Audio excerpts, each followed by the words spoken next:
Simple language में आज समझेंगे कालसर्प दोष क्या होता है। जब भी किसी चार्ट में सारे प्लैनेट राहु और केतु के एक्सेस में आ जाते हैं तो समझ जाइए कि कालसर्प दोष उस चार्ट में है। जैसे हम इस चार्ट को डिस्कस कर रहे हैं, राहु और केतु फर्स्ट और 7th हाउस में है, तो बचे हुए अगर 7 प्लैनेट राहु और केतु के एक साइड में आ जाते हैं, आप देखेंगे कि इस अदर साइड में एक भी प्लैनेट नहीं है, तो यहाँ पर कालसर्प दोष लगता है। ये सिचुएशन उल्टी तरह से भी बन सकती है कि सारे प्लैनेट यहाँ पर आ जाएं और ये वाला एरिया पूरा खाली हो जाए, तो आपके चार्ट में कालसर्प दोष की कंडीशन अप्लाई होती है। अब हम समझेंगे एक और तरीके से जो आपका पूरा कन्फ्यूजन क्लियर हो जाए। अगर राहु और केतु यहाँ बैठे हैं तो आप समझ जाइए कि ये वाले एरिया में अगर सारे प्लैनेट हैं तो और ये एरिया खाली है तो यहाँ पर कालसर्प दोष लगता है। ये कहीं पर भी आप एक्सेस में लाएंगे, अगर एक एक्सेस में सारे प्लैनेट आ गए तो कालसर्प दोष लगता है।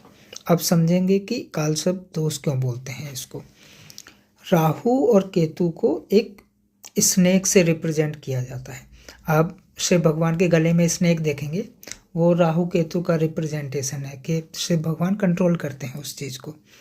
राहु जो होता है आगे का हिस्सा होता है, यानी फेस वाला एरिया होता है स्नेक का, और केतु जो होता है इसको पूंछ बोला जाता है। तो जब भी इसके एक्सेस में सारे प्लैनेट आ जाते हैं उस पर्टिकुलर चार्ट में कालसर्प दोष बनता है। अभी तक इसका कोई पर्टिकुलर कुछ भी समझा नहीं गया है कि इसको कैसे ठीक करा जाए।